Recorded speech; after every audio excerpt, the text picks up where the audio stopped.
Good morning my dear student. देखो बेटा, जैसा कि हम लोग unit number first paper number 2 organic chemistry का पार्ट ए सीख रहे हैं, जिसको बोलते हैं स्ट्रक्चर एंड बॉन्डिंग। यानी कि इस पार्ट में बेसिकली हम लोग ये देखेंगे कि भाई मॉलिक्यूल जो है उसके अंदर किस टाइप का स्ट्रक्चर है, वो किस टाइप का स्ट्रक्चर बनाएगा, उसके अंदर और कौन सी बॉन्डिंग है। बेसिकली आपको केमिकल बॉन्डिंग का ऊपर तरीके से पढ़ना है, ठीक है बेटा, ऊपर तरीके से चीज़ें जाननी है। देखो बेटा, कुछ बच्चों ने होमवर्क भेजा है, कुछ बच्चों ने नहीं भेजा है। जैसे कि मैंने बताया कि आपको यूनिवर्सिटी ने प्रमोट कर दिया है ना बेटा, प्रमोट सेकेंड ईयर में कर दिया है। लेकिन अब मार्कशीट जो बनेगी बेटा फर्स्ट ईयर वाली, किसके बेसिस पे बनेगी? हम लोग बनाएंगे उसको। बात समझ रहे हो? कौन बनाएगा? हम लोग बनाएंगे। अगर आप नहीं सीखना चाहते तो मैं सिखाऊंगा ही नहीं, और तुमको वही वही क्योंकि बेटा तुमको अगर मैं अच्छे नंबर दे दूंगा तो तुम दूसरे बच्चों का भविष्य खराब कर दोगे, जाके कर दोगे नहीं कर दोगे? बोलो बेटा भाई, तुमको तो नंबर अच्छे मिल जाएंगे और तुमको तो कुछ आता है नहीं, क्योंकि आता कहाँ से होगा? जब तक आप पढ़ोगे नहीं तब तक कैसे आएगा बताओ? आप आएगा क्या? नहीं आएगा। तो इसीलिए आपको क्या करना है, होमवर्क जरूर भेजना है जो मैं तुमको बता रहा हूँ, नहीं तो मैं समझ लो क्या करूँगा तुम्हारे साथ, सब लोग के साथ। ओके, देखो अपन लोग ने जो है बंध के प्रकार, जो एटॉमिक लेवल वाले बंध थे उस पर बहुत अच्छे तरीके से चर्चा कर ली गई थी बेटा कि बंध क्या होता है बेसिकली। और एटॉमिक लेवल वाला बंध जो है वो 3 टाइप का होता है: सहसंयोजक बंध, ठीक है, और आयनिक बंध और उपसहसंयोजक बंध। उपसहसंयोजक बंध में क्या होता है बेटा, युग्म इलेक्ट्रॉन जो है दिए जाते हैं। जो युग्म इलेक्ट्रॉन देता है उसको दाता कहते हैं, जो ग्रहण करता है उसको ग्राही कहते हैं, और इसको एक एरो से रिप्रेजेंट करते हैं। ये सब आपको आना चाहिए, ठीक है बेटा। आज हम पढ़ेंगे ध्रुवी तथा अध्रुवी बंध, ठीक है ना। ये लिखो बेटा, इसमें ध्रुवी तथा अध्रुवी बंध ये लिखो। यह बंध सहसंयोजक बंध की तरह ही होता है। यह बंध सहसंयोजक बंध की तरह ही होता है, क्योंकि इसमें इलेक्ट्रॉनों की परस्पर साझेदारी होती है। ठीक है।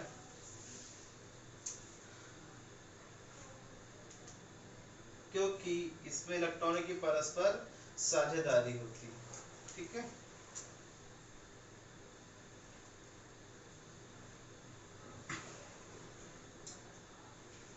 ध्रुवी बंध लिखोगे, ध्रुवी बंध।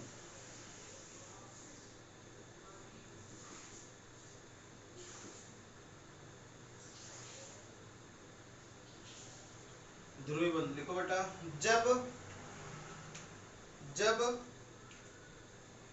अधातु आपस में मिलके बंध बनाते हैं,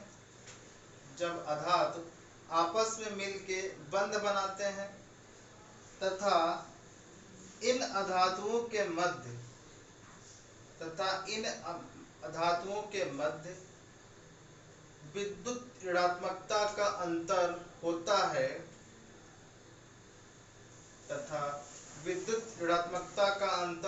है, तो ऐसे सहसंयोजक बंध को ध्रुवी बंध कहते हैं। जैसे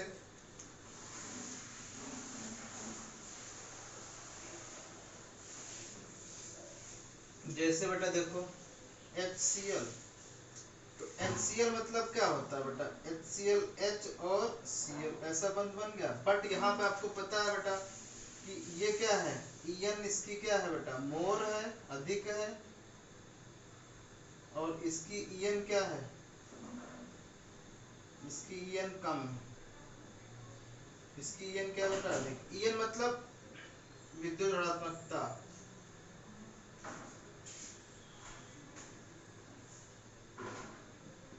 ठीक है ना। विद्युत ऋणात्मकता मतलब इलेक्ट्रोनेगेटिविटी इंग्लिश में कहते हैं। मैंने En कह दिया इलेक्ट्रोनेगेटिविटी के वर्ड में।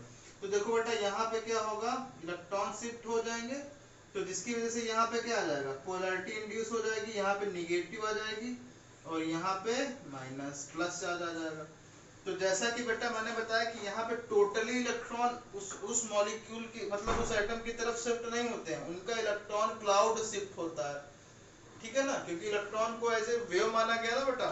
तो इलेक्ट्रॉन की वेव उस तरफ किस तरफ अधिक खिंच जाती है, जिस तरफ जो तत्व अधिक क्या होता है, विद्युतात्मक तत्व होता है, उसकी तरफ क्या हो जाएंगे, वो शिफ्ट हो जाएगी, मतलब वो उधर उसकी तरफ ध्रुवित हो जाएगी। तो इस तरीके के बंध को क्या कहेंगे हम लोग बेटा, ध्रुवीय बंध कहेंगे, ध्रुवीय बंध, ठीक है ना। तो एक मैं टेबल बना रहा हूँ आप लोगों के लिए कि विद्युतात्मकता क्या होती है, उनको किस तरीके से मेजर करते हैं, किस तरीके से उनको निकालते हैं। तो यहाँ पे लिखोगे तत्व, इसके नीचे लिखना है बेटा, क्योंकि कुछ बच्चे तो ध्रुवता नहीं समझ पा रहे हैं, किसकी किसकी ज्यादा होती है, किसकी कम होती है। यहाँ पे लिखोगे विद्युत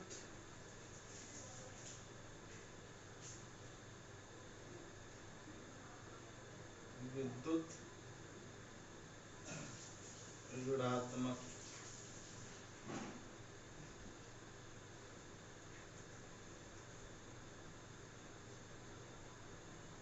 तालिका।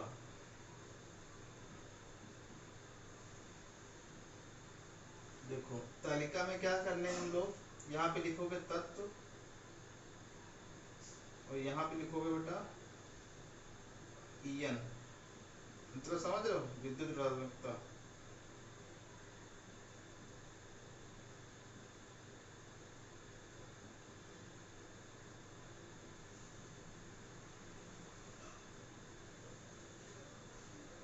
तो सबसे पहले हाइड्रोजन होता है बेटा, फिर लिथियम होता है, फिर सोडियम होता है, फिर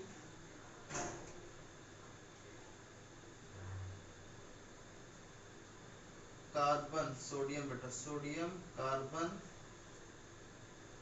फिर ऑक्सीजन, फिर नाइट्रोजन, नहीं बेटा कार्बन के बाद नाइट्रोजन आएगा, nitrogen then oxygen, then chlorine, then chlorine,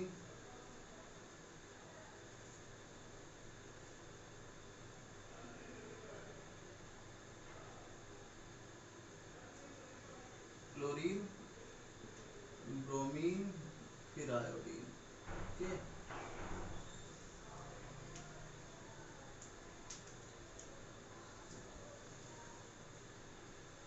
इनकी टेबल देखो बेटा किस तरह बनेगी। हाइड्रोजन कितना होता है 2.1, ठीक है, इसकी 1.0, इसकी 0.9, जो सबसे कम इसी की होगी। कार्बन की 2.5, नाइट्रोजन की 3, ऑक्सीजन की 3.5, इसकी 4। सबसे मोस्ट इलेक्ट्रोनेगेटिव एलिमेंट कौन सा होता है बेटा, क्लोरीन की 3.0, 2.8, इसकी 2.5।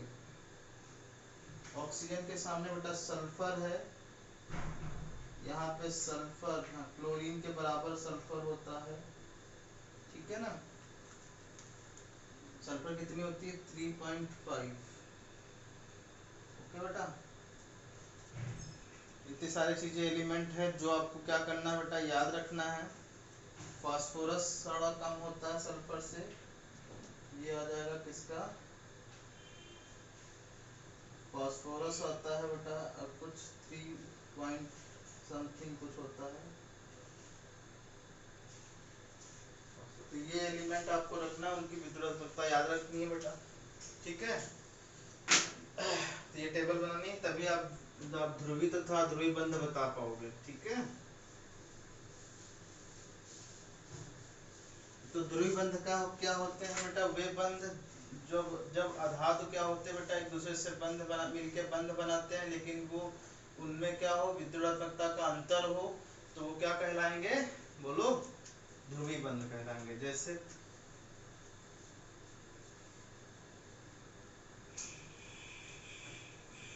CH4, ये भी कैसे होंगे बेटा, ये टेट्राहेड्रल स्ट्रक्चर होता है।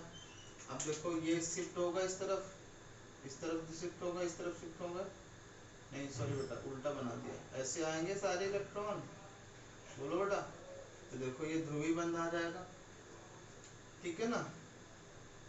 CO2 का देखो बेटा ध्रुवीय बंध है कि नहीं है, ध्रुवीय बंध है, क्योंकि इस तरफ इलेक्ट्रॉन शिफ्ट हो जाएंगे, ध्रुवीय बंध है ये भी, बात समझ रहे हो।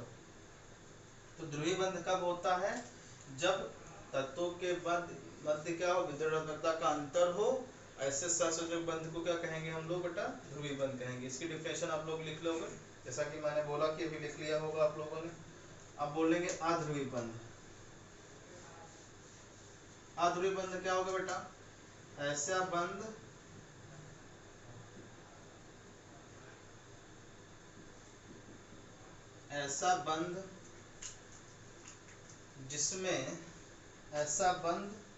जिसमें जो दो या दो से अधिक अधातु आपस में मिलके बंध का निर्माण करते हैं, परंतु उन तत्वों में विद्युत ऋणात्मकता का अंतर शून्य होता है। क्या होता है बेटा, विद्युत ऋणात्मकता का अंतर शून्य होता है, इसे अध्रुवीय बंध कहते हैं। ऐसे टाइप के सहसंयोजक बंध को अध्रुवीय बंध कहते हैं, ठीक है बेटा। तो देखो O2 जैसे लिखा है, तो O2 मतलब क्या, डबल बॉन्ड O, तो इसमें En कितनी है बेटा, अभी जैसे बताया मैंने 3 है, इसकी En कितनी है 3.5, ठीक है ना। तो दोनों की सेम है तो डिफरेंस तो है ही नहीं ना, क्योंकि इलेक्ट्रॉन तो यहीं रहना चाहेंगे ना बेटा, तो ध्रुवता आ ही नहीं पाएगी, यानी ये क्या होगा, अध्रुवीय बंध होगा।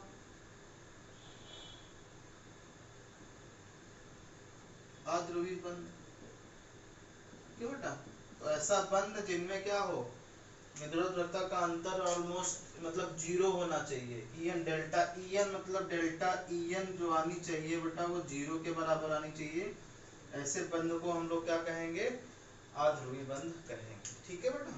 तो अध्रुवीय बंध जब क्या होते हैं, समान तत्व आपस में सहसंयोजक बंध बनाते हैं, उनको क्या कहेंगे, अध्रुवीय बंध। जैसे Cl2 बेटा, Cl2 में भी क्या आएगा, जैसे देखो En सेम है तो इलेक्ट्रॉन यहीं रह पाएंगे, पोलरिटी आ पाएगी क्या, क्योंकि दोनों जब बराबर ताकतवर हैं तो कोई रस्सी से खींच रहा तो क्या हो, दोनों क्या आएंगे, बराबर तो आएंगे।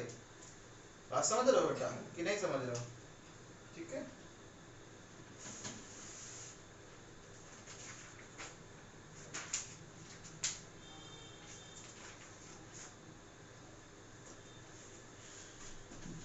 अब हम पढ़ेंगे बेटा द्विध्रुव आघूर्ण, द्विध्रुव आघूर्ण नया कॉन्सेप्ट है, द्विध्रुव आघूर्ण इसी से रिलेटेड है, द्विध्रुव आघूर्ण।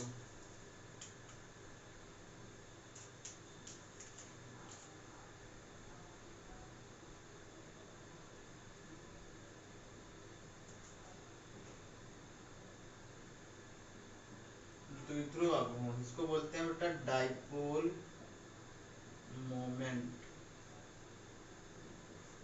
डाइपोल मोमेंट, द्विध्रुव आघूर्ण। जैसा कि बेटा ये वर्ड द्विध्रुव, द्वि मतलब टू, ध्रुव मतलब पोल, जिसके पास दो पोल हो, पॉजिटिव निगेटिव, उसको क्या बोलेंगे बेटा, द्विध्रुव। आघूर्ण का वर्ड अभी बताएंगे, द्विध्रुव आघूर्ण क्या होता है, देखो बेटा लिखो,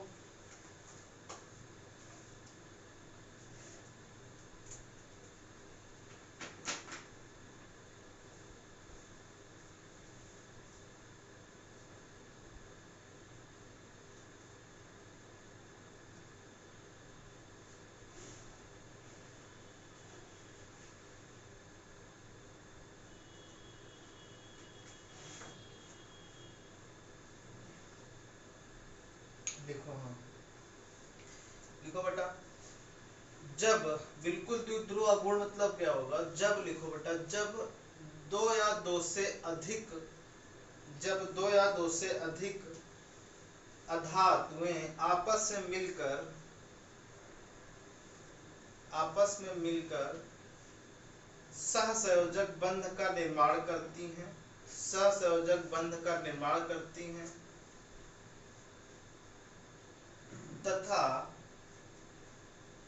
तथा उनमें विद्युत ऋणात्मकता का अंतर होता है, तथा उनमें विद्युत ऋणात्मकता का अंतर होता है, जिसके परिणाम स्वरूप अधिक विद्युत ऋणात्मक तत्व जिसके परिणाम स्वरूप अधिक विद्युत ऋणात्मक तत्व अधिक विद्युत ऋणात्मक तत्व अधिक विद्युत ऋणात्मक तत्व दुर्बल विद्युत ऋणात्मक तत्व से इलेक्ट्रॉन क्लाउड को अपनी तरफ खींचता है या ध्रुवित कर लेता है,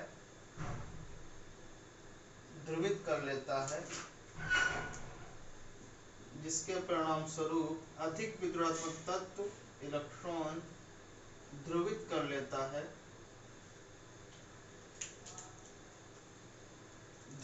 लेता है, जिससे उस तत्व पे आंशिक रूप से ऋणात्मक आवेश तथा दुर्बल विद्युतात्मक तत्व पर आंशिक रूप से धनात्मक आवेश आता है। इसी प्रक्रिया को द्विध्रुव आघूर्ण कहते हैं। इसी प्रक्रिया को द्विध्रुव आघूर्ण कहते हैं क्योंकि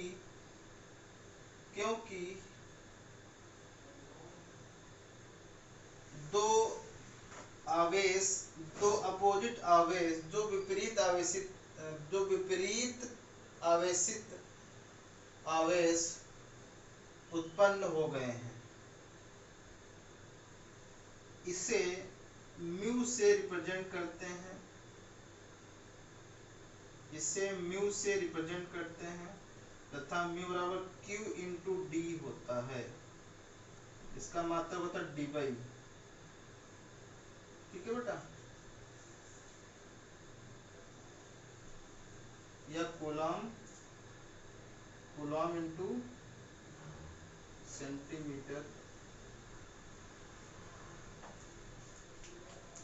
ठीक है बेटा, चार्ज है ना, चार्ज इंटू डिस्टेंस को क्या कहेंगे, यहाँ पे ये क्या है बेटा, चार्ज, ये क्या है, डिस्टेंस। ये डिवाइड रखो बेटा, वो तो बात की बात है, डिस्टेंस। म्यू इक्वल टू क्या होगा, ये होता है द्विध्रुव आघूर्ण।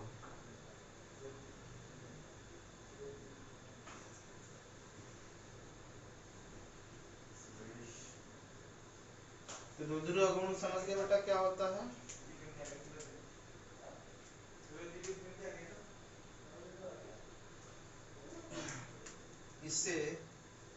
इसे एक तीर से रिप्रेजेंट करते हैं, जिसका जो सिरा होता है बेटा वो अधिक विद्युत ऋणात्मक की तरफ होगा और ये जो पुक्ष होती है बेटा वो निम्न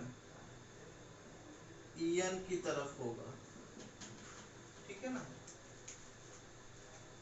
चलो नेक्स्ट लिखते हैं,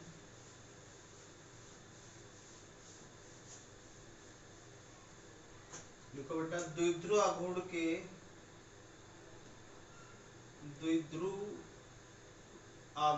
के अनुप्रयोग।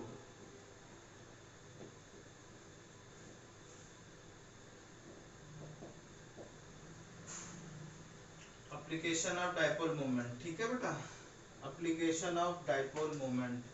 तो क्या होगा, देखो हमको सबसे पहले क्या करना बेटा, ध्रुवी तथा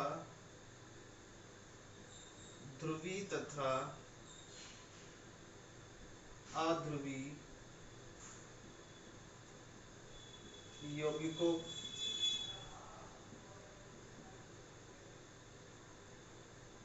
को ज्ञात करना।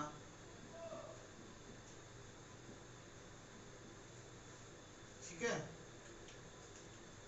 जो जब डाइपोल मोमेंट बेटा जीरो होता है तो उसको बोलते हैं अध्रुवी यौगिक, नहीं ध्रुव, हाँ अध्रुवी यौगिक।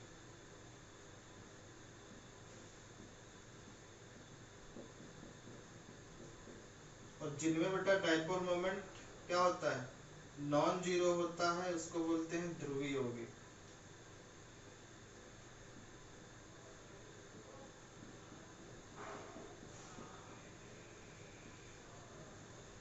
ओके बेटा, जिनमें क्या होता है नॉन जीरो होता है उनको बोलते हैं ध्रुवीय यौगिक। देखो क्या होता है, कैसे देखते हैं, जैसा कि बताया मैंने कि एग्जाम्पल के तौर पे देखो बेटा,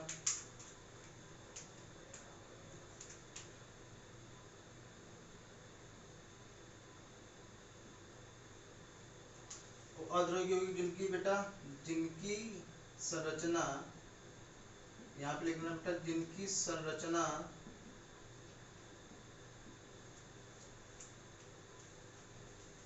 सिमेट्रिकल होती है। सिमेट्रिकल मतलब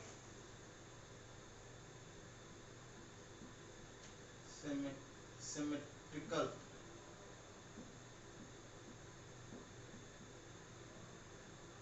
ट्रिकल होती है, सिमेट्रिकल होती है, समान मतलब। ठीक है बेटा, सिमेट्रिकल होती है, उनका द्विध्रुव गुण जीरो होता है। जैसे कौन कौन सी सिमेट्रिकल संरचनाएं होती हैं बेटा,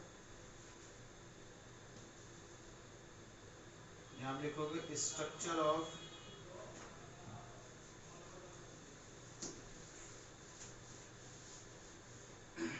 यहाँ पे लिखोगे बेटा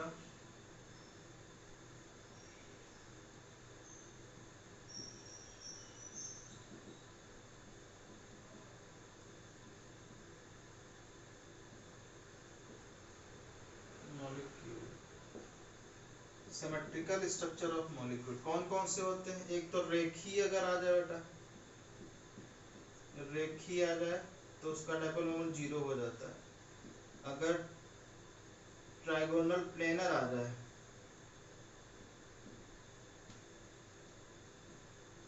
अगर कोणीय समतल आ जाए तो उसका डाइपोल मोमेंट कितना होता है, जीरो। अगर बेटा टेट्राहेड्रल आ जाए, ये टेट्राहेड्रल आ जाए, इसको क्या बोलते हैं, इसको भी जीरो होगा। ये होता है चतुष्फलकी।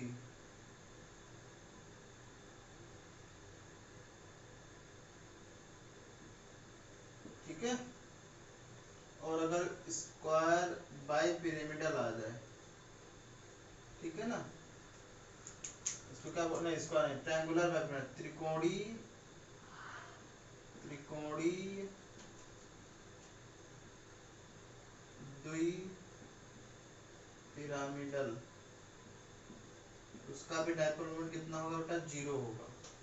अभी बताएंगे किस तरीके से होता है, क्योंकि आपको पता है बेटा यहाँ पे क्या होगा, इस तरफ एक खींच रहा होगा, इस तरफ खींच रहा होगा।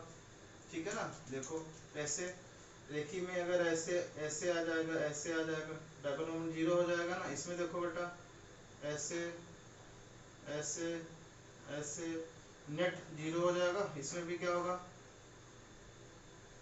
ऐसे ऐसे ऐसे, इसमें भी नेट जीरो हो जाएगा। इसमें भी क्या बेटा, ऐसे ऐसे, ठीक है।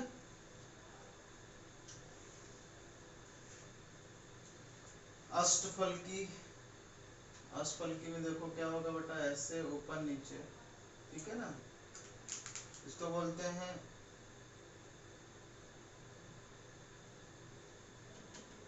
वर्गाकार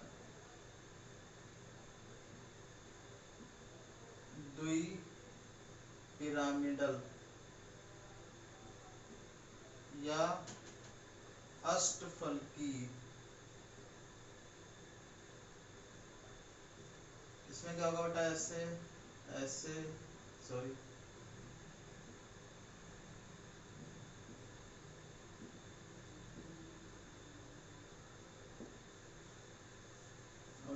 नेक्स्ट है बेटा पेंटागोनल बाइपिरामिडल।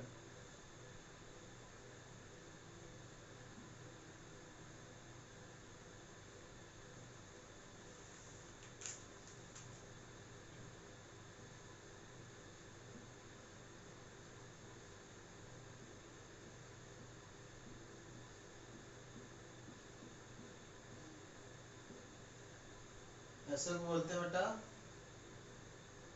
पेंटागोन मतलब पंचकोड़ी द्विपिरामिडल। पंचकोड़ी द्विपिरामिडल। इसका भी व्यू कितना होता है बेटा, 0। यानी कि जितनी संरचनाएं कैसी होंगी बेटा, समान रूप से वितरित होंगी, सिमेट्रिकल होंगी, उनको क्या कहेंगे हम लोग, उनका डायपोल मोमेंट 0 होगा। जैसे देखो एग्जांपल के तौर पे, जैसे बेटा CO2 का ले लो। जैसे CO2 हो गया,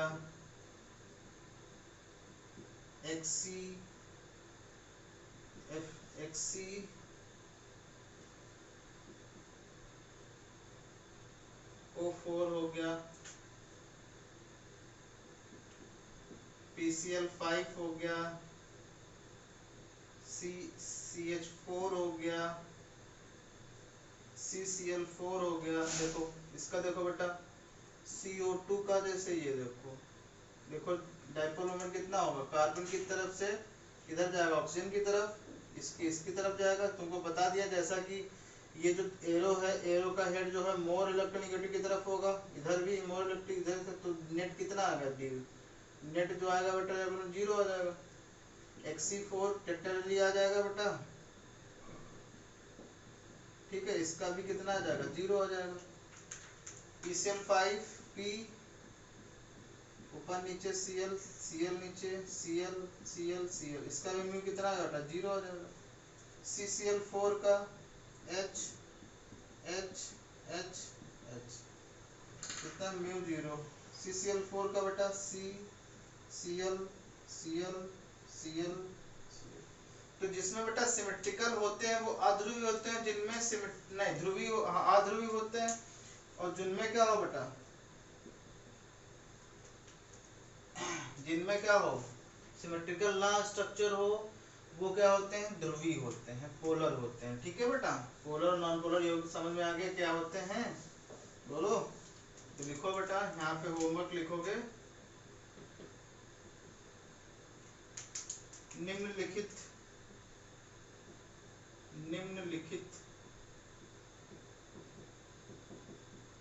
यौगिकों में ध्रुवीय तथा अध्रुवीय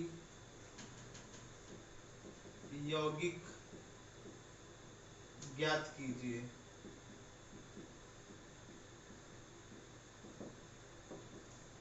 NH3, दूसरा है बेटा HCO2F2, तीसरा है PCl3, चौथा है HCOOH, पांचवा है C2H6।